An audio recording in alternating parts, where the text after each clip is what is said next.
Hello everyone, this is Neha and welcome back to my channel. कैसे हैं आप सब? आई होप आप बहुत बढ़िया होंगे। स्वागत है आपका आपके अपने चैनल स्टडी परचम में।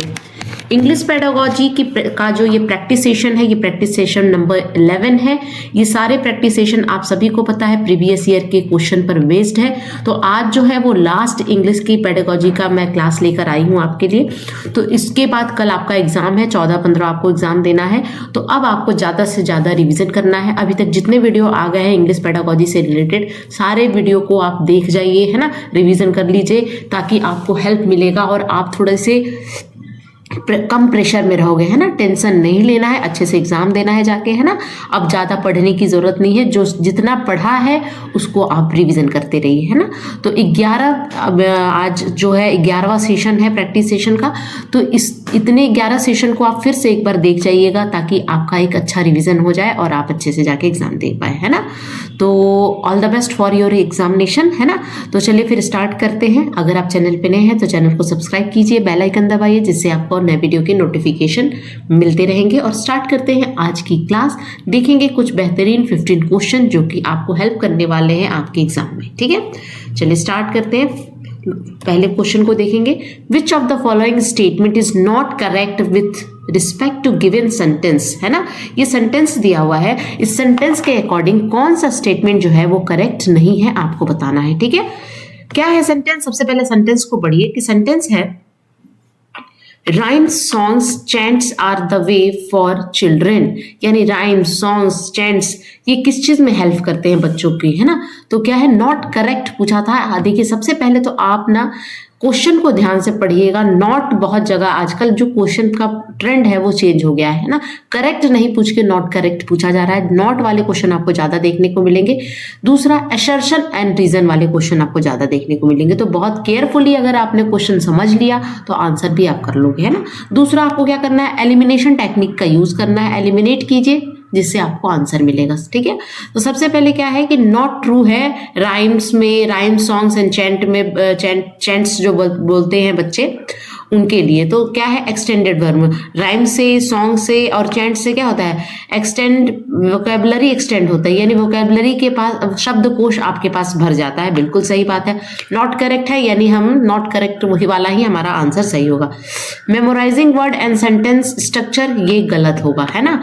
मेमोराइजेशन के लिए हम राइम्स सॉन्ग्स और चैंट का यूज नहीं करते हैं। प्रैक्टिस प्रोनाउंसिएशन बिल्कुल सही है। प्रोनाउंसिएशन की प्रैक्टिस होती है जब हम किसी चीज को दोहराते हैं, वर्ड को दोहराते हैं। राइम्स में क्या करते हैं, बहुत सारी चीजों को हम रिपीट करते हैं, है ना। Enhance expression and rhythm of the sentence बिल्कुल सही है। राइम से हम एक्सप्रेशन हमारा आता है कि किस लय में, किस तरह की, किस इंटोनेशन से हम राइम्स को क्या कर रहे हैं, राइम्स को दोहरा रहे हैं, ठीक है। तो रिदम भी हमें पता चलता है। लेकिन हमें क्या पता, नॉट करेक्ट, है ना। राइम्स के लिए, सॉन्ग्स के लिए और चैंट के लिए कौन सी बातें सही नहीं है। तो हम मेमोराइजेशन के लिए करते हैं, memorising word and sentence structure के लिए हम राइम्स पढ़ते हैं। तो ये बात बिल्कुल गलत है। Option number 2 is the correct answer, ठीक है। Move on to next question. Question number 2 देखिएगा। Which of the following is not true about using library at primary level. Primary level पर लाइब्रेरी यूज नहीं करने का कौन सा आपको बताना है, कि लाइब्रेरी यूज करने का कौन सा कारण नहीं है आपको बताना है, ठीक है ना। The library should not just be seen as a storage space for book rather. यानी लाइब्रेरी जो होती है, जो आपका पुस्तकालय होता है, वो बुक स्टोरेज की एक जगह नहीं है, बल्कि और क्या हो सकता है। देखिए लाइब्रेरी में क्या होता है, बहुत सारे बुक, कलेक्शन ऑफ बुक्स आपको अलमीरे में या आपको रखे हुए मिलेंगे चारों तरफ। तो क्या वो स्टोरेज रूम है बुक का? नहीं। आपको लाइब्रेरी क्यों बनाई जाती है? क्योंकि वहां पे वैरायटी ऑफ बुक्स रहते हैं, ताकि हर बच्चे की नीड को फुलफिल करने वाले बुक रहते हैं, हर सब्जेक्ट से रिलेटेड बुक रहते हैं, जिससे आप क्या कर सकते हो, अपनी नीड को, अपने रिक्वायरमेंट को फुलफिल कर सकते हो, ठीक है। तो वही पूछा जा रहा है कि क्या लाइब्रेरी सिर्फ स्टोरेज है या कुछ और है ना। तो देखिए लाइब्रेरी से आपको क्या क्या होना चाहिए। तो library can be expose to variety of generic and children literature. बिल्कुल सही है। लाइब्रेरी में आपको चिल्ड्रन लिटरेचर से, बाल साहित्य से रिलेटेड आपके पास बहुत सारी बुक्स होनी चाहिए, और होती भी है। बिल्कुल सही बात है। It is an active environment for engaged with book. बिल्कुल सही बात है। ये एक एक्टिव इन्वायरमेंट है जहां पे आप लोग अपनी चॉइस के अनुसार बुक उठा के पढ़ते हो, ठीक है। Teachers and other adults can also model reading behaviour in the library. देखिए लाइब्रेरी सिर्फ बच्चों के लिए नहीं होती है, टीचर के लिए भी होती है और अदर एडल्ट के लिए भी होती है, जहां पर वो अपनी रीडिंग को क्या कर सके, फुलफिल कर सके, रीडिंग रिक्वायरमेंट को। बिल्कुल सही है, नॉट ट्रू पूछ रहा था, तो देखिए यही होना चाहिए। Read aloud of the text book can be best done in library, यानी लाइब्रेरी एक ऐसी जगह है जहां पर आप क्या कर सकते हो, बहुत तेज तेज आवाज में आप अपनी टेक्स्ट बुक को पढ़ सकते हो। देखो टेक्स्ट बुक रीडिंग के लिए क्या है, आपके पास क्लासरूम है, ठीक है। और लाउड रीडिंग तो करनी ही नहीं है लाइब्रेरी में। लाइब्रेरी में हम साइलेंट रीडिंग करते हैं ताकि हर लोग अलग अलग तरह की बुक पढ़ रहे हैं तो हम दूसरे को डिस्टर्ब ना कर सके। तो यही है लाइब्रेरी के लिए नॉट ट्रू, यही लाइब्रेरी के लिए सही नहीं होगा। Option number 4 will be the correct answer, ठीक है। Move on to next question, question number 3 देखिएगा। Which of the following should be master to be literate, यानी कौन सा ऐसा इसमें स्टेटमेंट है जो कि लिटरेट के लिए बहुत अच्छा माना जाता है ना। तो फोनोलॉजिकल अवेयरनेस एंड फ्लुएंसी, दूसरा है sight vocabulary and pattern recognization, decoding and language comprehension, and accuracy and phonological comprehension. देखिए सारी पॉइंट जो आपको यहाँ पे दिख रही है, सारे जो पॉजिटिव वर्ड है ना, पॉजिटिव सेंटेंस है। आपको साइट वर्ड की भी नॉलेज होनी चाहिए, पैटर्न रिकॉग्नाइजेशन भी होनी चाहिए, है ना, लिटरेट होने के लिए, है ना। फोनोलॉजिकल अवेयरनेस भी होनी चाहिए, फ्लुएंसी भी होनी चाहिए, डिकोडिंग भी होनी चाहिए, लैंग्वेज कॉम्प्रिहेंशन भी होनी चाहिए, एक्यूरेसी भी होनी चाहिए, फोनोलॉजिकल कॉम्प्रिहेंशन भी होनी चाहिए। लेकिन आपको सबसे बेटर आपको चुनना है मास्टर टू बी लर्नड के लिए। एक अच्छा पढ़े लिखे होने के लिए, लिटरेट होने के लिए आपको क्या सबसे ज़्यादा ज़रूरी है, तो सबसे पहले कि आपके पास जो इन्फॉर्मेशन आ रहा है ना, सामने से कोई इन्फॉर्मेशन आ रहा है तो उस इन्फॉर्मेशन को आप डिकोड कर पाओ, है ना, अपने माइंड में डिकोड करो ताकि आप उसका बेटर रिप्लाई दे सको, है ना। दूसरा लैंग्वेज कॉम्प्रिहेंशन, जो लैंग्वेज है उसको आपको समझ में आना चाहिए, है ना। लैंग्वेज आपको समझ में आएगी, आप डिकोड कर पाओगे, तो सबसे अच्छा यही तरीका होगा मास्टर टू बी लिटरेट का, है ना। एक्यूरेसी, फोनोलॉजिकल कॉम्प्रिहेंशन, ये सब इसके बाद वाली चीजें। तो सबसे सही कौन सा ऑप्शन जाएगा कि आपको डिकोड करना आना चाहिए इंफॉर्मेशन पे। अब डिकोडिंग क्या होती है ना, व्हाट इज डिकोडिंग। डिकोडिंग में क्या होता है कि स्किल होता है that read use to decode the meaning of the word that do not recognise, यानी इसका मतलब है कि आप उस वर्ड को डिकोड कर पाओ, उस वर्ड को जिसको आप नहीं recognise, that do not recognise, जिसको आप रिकॉग्नाइज नहीं कर पा रहे हो उसको क्या कर सको, डिकोड कर सको, उसको तोड़ सको उस वर्ड को और उसका मीनिंग निकाल सको, तो ये जरूरी है। और लैंग्वेज कॉम्प्रिहेंशन का मतलब क्या है, तो process of comprehending and constructing meaning from the text, यानी लैंग्वेज कॉम्प्रिहेंशन का मतलब क्या होता है कि वो प्रोसेस, वो प्रतिक्रिया जिससे आप क्या कर सको, आप मीनिंग को कंस्ट्रक्ट कर सको, है ना, जो भी मीनिंग को समझ सको, मीनिंग को कंस्ट्रक्ट कर सको। तो ये दोनों जो है वो पॉजिटिव मतलब बहुत ज्यादा सही माना जाएगा, इसीलिए ऑप्शन नंबर 3 यहाँ पे सही। डिकोडिंग लैंग्वेज कॉम्प्रिहेंशन बहुत ही आपको देखा जाए तो बहुत अच्छा वर्ड माना जाता है, ठीक है। नेक्स्ट है आपका विच of the following is not correct. देखिए फिर आ गया not correct about teaching grammar effectively. Grammar को आपको बहुत अच्छे तरीके से पढ़ाना है, टीच करना है, तो कौन सा तरीका सही नहीं है, ठीक है। प्रमोट जेन्युइन कम्युनिकेशन, देखिए जेन्युइन कम्युनिकेशन से ग्रामर को आप अच्छे से सिखा सकते हो। जेन्युइन कम्युनिकेशन यानी आपको कोई टास्क नहीं दिया है, आप जेन्युइन कम्युनिकेशन कर रहे हो, दो बच्चों के बीच की बातचीत है ना। एलाइक्ड relevant rule of grammar, provide practice in communication, communication के थ्रू आप प्रैक्टिस करो। Learn grammar by memorization, memorization is a negative word, है ना, नेगेटिव टैग वर्ड है, मैंने टैग वर्ड में आपको बताया है। मेमोराइजेशन के लिए हमारा एनसीएफ फोकस नहीं करता है, हमें क्या करना है, बच्चे को संदर्भ में पढ़ाना है ना, कॉन्टेक्स्ट में पढ़ाना है, मेमोराइजेशन से दूर लेके जाना है, रटाफिकेशन से आपको दूर लेके जाना है बच्चे को। तो नॉट करेक्ट पूछा था तो आपको आंसर यही मिल गया, ठीक है। तो option number 4 will be the correct answer of this question. Now move on to next question. Literacy teaching approach that emphasize the relationship between letter and sound. अब यहाँ पर आ गया letter and sound का। देखिए आपको लिटरेसी टीचिंग अप्रोच अगर आप नहीं जानते हो तो आप यहाँ पे देखो कि relation between letter and sound, letter और साउंड के रिलेशन को हम बोलते हैं फोनिक इंस्ट्रक्शन बोलते हैं। क्या बोलते हैं, फोनिक इंस्ट्रक्शन बोलते हैं। फोनिक क्या होता है, phonic related to sound, phonic word related to sound, है ना। तो फोनिक इंस्ट्रक्शन में आता है लेटर और साउंड का रिलेशनशिप। अगर आपको नहीं आता होल लैंग्वेज अप्रोच, जो लैंग्वेज को आप बहुत अच्छे तरीके से यूज कर रहे हो, सारे लैंग्वेज को यूज कर। सिचुएशनल अप्रोच, ग्रामर ट्रांसलेशन ये नहीं होगा, आपको फोनिक्स से आपको यहाँ पे क्लू मिल रहा है जिससे आप इस ऑप्शन को करेक्ट कर सकते हो। ठीक है, तो option number 4 will be the correct answer. ठीक है, नेक्स्ट क्वेश्चन देखना है आपको। A teacher in class 3rd asked her learner to ask their partner 5 question about their ability using the word can, that is can you swim. These types of activity enhance, यानी teacher क्या बोलती है, class 3rd की teacher है, अपने बच्चों से बोल रही है कि आप अपने पार्टनर से 5 सेंटेंस पूछिए, 5 सेंटेंस या 5 क्वेश्चन पूछिए जिस क्वेश्चन में आपको कैन का यूज करना है। Can you swim, can you eat, can you go, can you sleep, इस तरह से आपको 5 सेंटेंस बच्चों से पूछना है। एक बच्चा दूसरे बच्चे यानी दूसरे पार्टनर से पूछेगा। तो this types of activity enhance, ये जो एक्टिविटी हो रही है ये किस चीज को बढ़ावा दे रही है, इनहेंस कर रही है।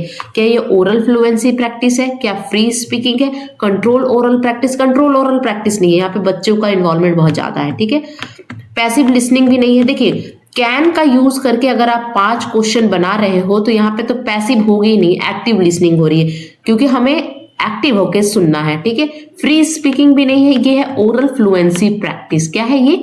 Oral fluency practice. Option number first is the correct answer. ठीक है, नेक्स्ट क्वेश्चन, क्वेश्चन नंबर 7 देखना। A 3rd grade teacher wish to establish a reading corner in her class in making the judgement for selecting a children's book, which of the following question would be most important to consider first. यानी एक class 3rd की teacher है, वो क्या करना चाह रही है, एक रीडिंग कॉर्नर क्लासरूम में स्टैब्लिश करना चाह रही है, क्लासरूम में एक रीडिंग कॉर्नर बनाना चाह रही है। ठीक है, तो जब वो रीडिंग कॉर्नर बनाएंगी तो उनको बुक्स भी सेलेक्ट करने होंगे बच्चों के नीड के अकॉर्डिंग, बच्चों के इंटरेस्ट के अकॉर्डिंग। ठीक है, तो फिर वो क्या करेंगी, उनको किस चीज पे सबसे ज्यादा ध्यान देना है ना। यहाँ पे लिखा हुआ है कि most important to consider first. जब वो रीडिंग कॉर्नर बनाएंगी तो किस चीज पे सबसे ज्यादा या सबसे पहले वो ध्यान देंगी। तो आपके पास 4 ऑप्शन है, पढ़िए और आप समझिए कि कौन से ऑप्शन पे उनको ज्यादा ध्यान देना चाहिए जब वो रीडिंग कॉर्नर बनाएंगे क्लासरूम में। ठीक है, are the author of this book well known and respected author of the children literature. क्या वो जो बुक है, वो बुक के ऑथर जो हैं, जो लेखक हैं, वो बहुत ही नामी गिरामी होने चाहिए। ठीक है, दूसरा है are the book written for the independent reading level of most of the student.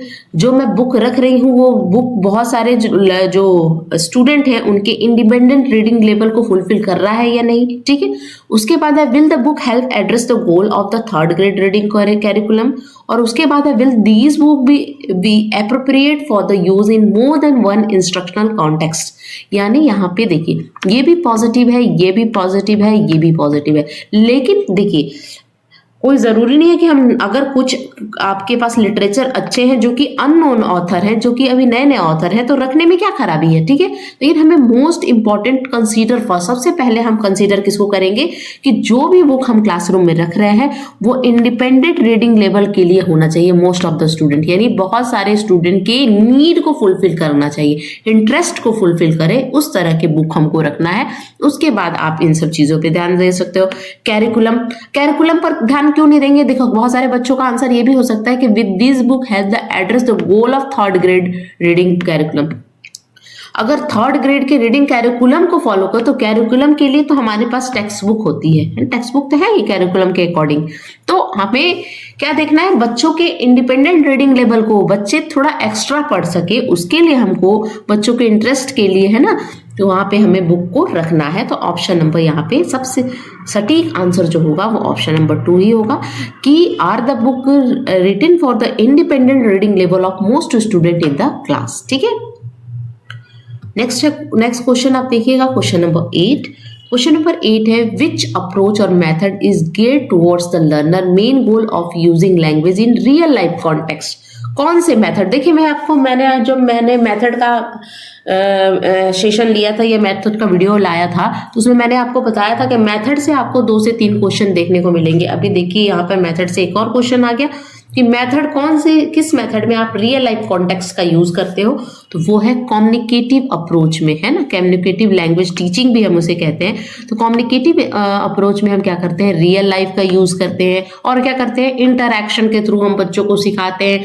Peer का पीयर से, पीयर का टीचर से, है ना, स्टूडेंट का टीचर से इंटरैक्शन के थ्रू हम कम्युनिकेटिव लैंग्वेज टीचिंग कराते हैं। Is the one of the most important method in teaching learning environment. ठीक है, तो ऑप्शन नंबर 3 यहाँ पे सही होगा। नेचुरल अप्रोच में हम नेचुरली बच्चों को सिखाते हैं। डायरेक्ट अप्रोच में टारगेट लैंग्वेज का ही यूज किया जाता है, कोई भी मदर टंग का इसमें यूज नहीं किया जाता। ऑडियो लिंगुअल मेथड में हम जनरली किसको ध्यान देते हैं, प्रैक्टिस पे, ड्रिल पर हम आप इस पे फोकस करते हैं। ठीक है, तो यहाँ पे option number 3 is the correct answer. ठीक है, नेक्स्ट देखना है आपको। A teacher asks the learner to exchange workbook and check their partner work.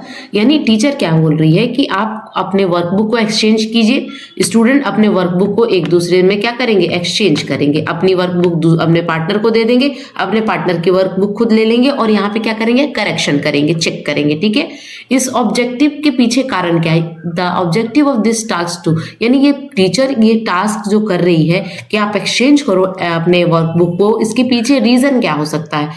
Give the practice in and extensive reading, give practice in using new vocabulary, give control practice of structure, develop the skill of the peer correction. यानी ये सब नहीं होंगे। देखिए यहाँ पे peer correction कर रहे हैं। देखिए क्या होता है, जो कंटेंट इस बुक में दिया हुआ है तो वही सेम कंटेंट इस बुक में भी दिया रहेगा। तो जब बच्चे एक दूसरे के वर्कबुक को करेक्ट करेंगे तो उन्हें भी समझ में आएगा कि हमने कहाँ गलती करी है, क्योंकि यहाँ पर हो सकता है उसके फ्रेंड ने सही किया है, वही चीज उसने गलत की है। तो यहाँ पे पीयर के करेक्शन से क्या होगा कि उसका भी एक पर्सनल करेक्शन होगा, कि उसको भी समझ में आएगा कि मैंने कहाँ गलती की है या मेरा कहाँ सही था, है ना। तो develop the skill of peer correction, peer correction की स्किल यहाँ पे डेवलप हो रही है, क्योंकि आप पीयर के वर्कबुक को क्या कर रहे हो, चेक कर रहे हो। Option number 4 will be the correct answer. ठीक है, move on to next question. Question number 10 देखिएगा। Children in foundational stage are most engaged in learning when, foundational stage क्या है, फाउंडेशनल स्टेज जो आपका स्टार्टिंग स्टेज होता है ना, फाउंडेशनल स्टेज होता है, प्रिपरेटरी स्टेज होता है, ये सब स्टेज हमने पढ़ा है। 5+ इस तरह से पढ़ा है, 5+3+3+4 करके इस तरह से हमने पढ़ा है। ठीक है, तो फाउंडेशनल स्टेज यानी starting stage, pre primary level में हम जैसे नर्सरी टू क्लास 2 तक हम होता है, 5 साल का होता है foundational stage. Nursery, LKG, UKG, class 1 and class 2। तो फाउंडेशनल स्टेज में बच्चे किस चीज से बहुत ज्यादा सीखते हैं, या मोर इंगेज इन लर्निंग व्हेन, बच्चे कब ज्यादा एक्टिवली लर्न कर पाते हैं, है ना। तो आपको बताना है, they sing rhyme after teacher, teacher rhyme बोल रहा है, पीछे पीछे बच्चे बोल रहे, तब बच्चे सीखते हैं। Use multiple sense and actively using their hand, they trace और write letter repeatedly in their notebook, यानी वहां पे जैसे ऐसे डॉट डॉट करके लिखा रहता है ना, डॉट डॉट करके लिखा रहता है, उसी पे बच्चे ड्रॉ करते हैं, है ना। जैसे ए लिखा हुआ है तो बच्चे इस पे ऐसे ड्रॉ करते हैं, तो ट्रेस करेंगे उससे होगा। यदि focus only is a negative word on developing fine motor skill, सिर्फ फाइन मोटर स्किल पर आप फोकस करेंगे। देखिए फाइन मोटर स्किल हम ये मानते हैं कि फाउंडेशनल स्टेज में फाइन मोटर स्किल बहुत अच्छे से डेवलप होती है, लेकिन ओनली फाइन मोटर स्किल पर फोकस करना ये गलत है। फाइन मोटर स्किल के साथ आपको ग्रॉस मोटर स्किल पर भी ध्यान देना होता है। ग्रॉस मोटर स्किल में क्या होता है, आपकी जो बड़ी मसल है ना, बड़ी मसल है, जैसे आपके हैंड है ना, आपका जो ये लेग है, आपकी थाई है, जो कि आपकी रनिंग जंपिंग में हेल्प करती है। फाइन मोटर स्किल जैसे आपकी फिंगर, तो ये तो होती है, लेकिन ओनली कहना ये बात गलत है।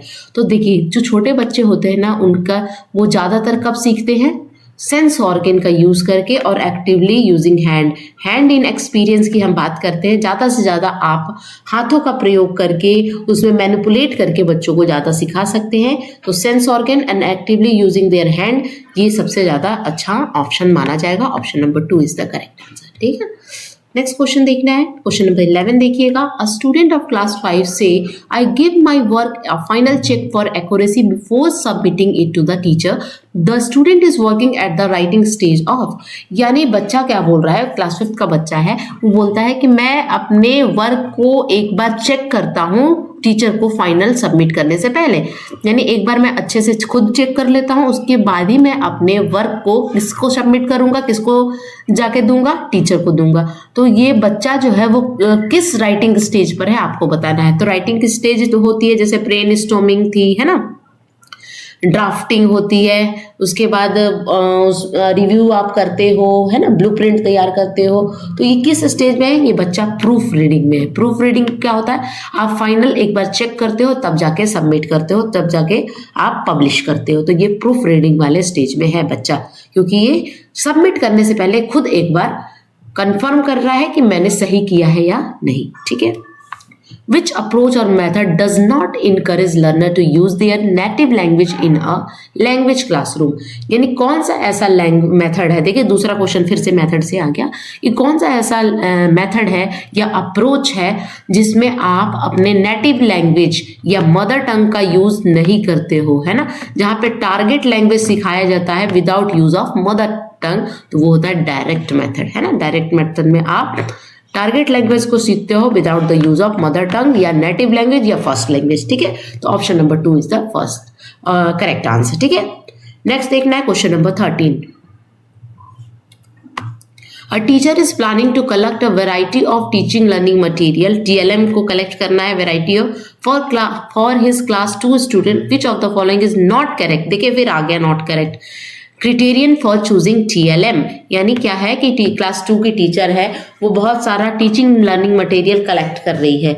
तो which of the following is not true या not correct criteria for choosing, यानी जब वो टीचिंग लर्निंग मटेरियल चूज करेगी तो वो किस बात पर ध्यान नहीं देगी, यानी किस किस बात पे ध्यान देंगे और किस पे नहीं देंगे, इस दोनों को आप देखिएगा। ठीक है, तो पहले है the material chosen should be attractive and safe from the children at this age group to use. बिल्कुल सही, मटेरियल तो एक तो अट्रैक्टिव होना चाहिए और सेफ होना चाहिए, खतरनाक नहीं होना चाहिए, कुछ भी आप लेके नहीं आ जाओगे, है ना। ऐसा नहीं कि आप नाइफ लेकर आ रहे हो, आप सीजर लेके आ रहे हो, ये TLM मटेरियल यूज नहीं करना है, बच्चे उसको इजिली यूज कर सके। ठीक है, material chosen should provide advocate opportunity for the children to explore and experiment with curiosity. बिल्कुल सही है, ऐसा मटेरियल आपको चूज करना है जो बहुत सारे बच्चों की अपॉर्चुनिटी को फुलफिल कर सके, बच्चे चिल्ड्रन एक्सप्लोर कर सके, एक्सपेरिमेंट कर सके, किससे, उत्सुकता के साथ, क्यूरियोसिटी के साथ। ठीक है, ये भी सही है। नॉट ट्रू पूछा है तो ये दोनों तो सही होगा। The material chosen should be preferably locally made और locally available as this would allow for the easy replacement. बिल्कुल सी, लोकल फॉर ग्लोबल, इस तरह के हम एक स्लोगन को पढ़ते हैं। तो जो लोकली अवेलेबल रहेगा, तो मान लीजिए उस मटेरियल में कुछ खराबी आ गई या वो मटेरियल सही नहीं सूट बैठ रहा है, तो आप इजिली रिप्लेस कर सको, ये भी होनी चाहिए। तो material chosen should be made by the children only and have some roughness to avoid slipperiness. ये गलत है। देखिए यहाँ पे क्या है कि ऐसा मटेरियल ही चूज करेंगे जो बच्चों द्वारा ही बनाया गया। मान लीजिए कि बच्चों द्वारा नहीं बना पा रहे हैं, कुछ ऐसा मटेरियल जो बच्चे नहीं बना पा रहे हैं और वो हम मार्केट से खरीद के लाके बच्चों को हम इजिली पढ़ा सकते हैं, तो क्यों नहीं ला सकते हैं मार्केट से खरीद के। सिर्फ बच्चों द्वारा बना हुआ, ये हम मानते हैं कि बच्चे अगर मटेरियल बनाएंगे या टीचर बनाएगा तो वो ज्यादा अच्छा होगा, उससे बहुत ज्यादा कुछ सीखने को मिलेगा। लेकिन आप बिल्कुल रिस्ट्रिक्ट कर दोगे कि सिर्फ बच्चों द्वारा ही बनाया हुआ होना चाहिए, ये गलत है। यहाँ पे आपको रिस्ट्रिक्शन दिख रहा होगा, यानी ऑप्शन नंबर 4 यही करेक्ट नहीं है, है ना। तो option number 4 is the correct answer. Question number 14 देखिएगा। To create an inclusive, welcoming and joyful environment that support every child's participation in achieving the competency outlined in the national curriculum framework can be best done by।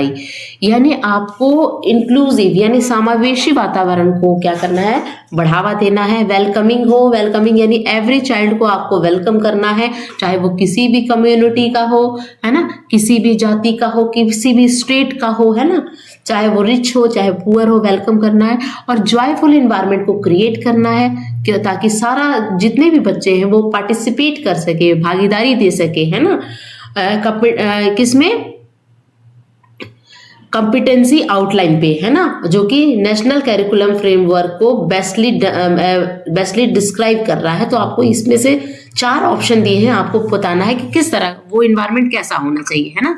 तो आपको क्या करना है, आपको inclusive environment create करना है, ठीक है, आपको वेलकम करना है एवरी चाइल्ड के लिए। तो इन चारों में से आपको क्या किस चीज पे ध्यान दोगे कि ये सब चीजें जो है वो फुलफिल होंगी।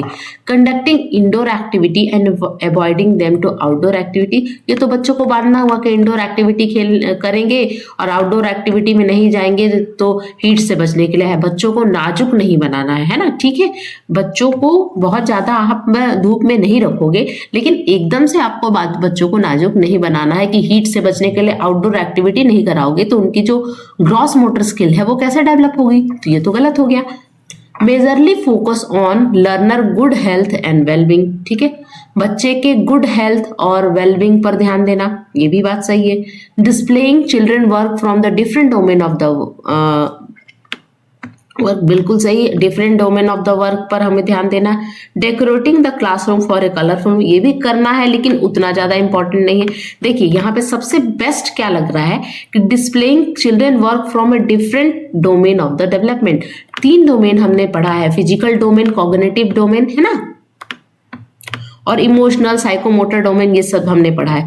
तो बच्चे के हर डोमेन को फुलफिल करना है। बच्चा जो है वो फिजिकली भी डेवलप हो अच्छे से, उसकी कॉग्निटिव यानी मेंटल डेवलपमेंट भी होना चाहिए, वो इमोशनली भी डेवलप हो, वो सोशली भी, हर डोमेन से रिलेटेड आपको क्या करना है, डिस्प्ले करना है चिल्ड्रन के वर्क को, ताकि बच्चे क्या कर सके, जो नेशनल कैरिकुलम फ्रेमवर्क है जिसको हम बेस्टली डिस्क्राइब कर सकते हैं इसके through. Option number 3 is the correct answer, ठीक है। नेक्स्ट क्वेश्चन देखिएगा, क्वेश्चन नंबर 15, जो कि आज का लास्ट क्वेश्चन है। विच of the following is not the principle of text book design at the foundational stage. Foundational stage में आप किस चीज पर ध्यान नहीं दोगे जब आप टेक्स्ट बुक को डिजाइन करोगे, ठीक है। तो देखिए, curriculum principle, concrete principle, presentation principle या टेक्नोलॉजी प्रिंसिपल, अभी चारों में से आपको बताना है कि कौन से प्रिंसिपल पर आप ध्यान नहीं दोगे। कैरिकुलम के अकॉर्डिंग तो टेक्स्ट बुक होगी ही। Presentation, how to present the text and topic, है ना, कितना इफेक्टिवली आप टॉपिक को प्रेजेंट कर रहे हो, ये भी होना चाहिए। और टेक्नोलॉजी का भी यूज होना चाहिए फाउंडेशनल स्टेज में, है ना। यहाँ पे कॉन्क्रीट प्रिंसिपल पर अभी ध्यान नहीं दिया जाएगा। Not the principle of text book design in the foundational stage, यानी option number 2 is the correct answer, ठीक है। तो ये थे आज के कुल 15 क्वेश्चन। कल आपका एग्जाम है, आज जाइए अच्छे से एग्जाम दीजिए। ऑल द बेस्ट, बढ़िया से एग्जाम देना है और अच्छे मार्क्स लेके आइए, स्पेशली इंग्लिश पेडागोजी में, है ना। तो मिलती हूँ नेक्स्ट सेशन में, है ना। वो कोशिश मेरी यही रहेगी और मेरी विशेष यही रहेगी कि आपको दोबारा सीटेट ना देना पड़े। अगर बैड लक रहा तो फिर से आप मिलिएगा मुझसे, है ना। तो चलिए, thank you so much for watching, bye.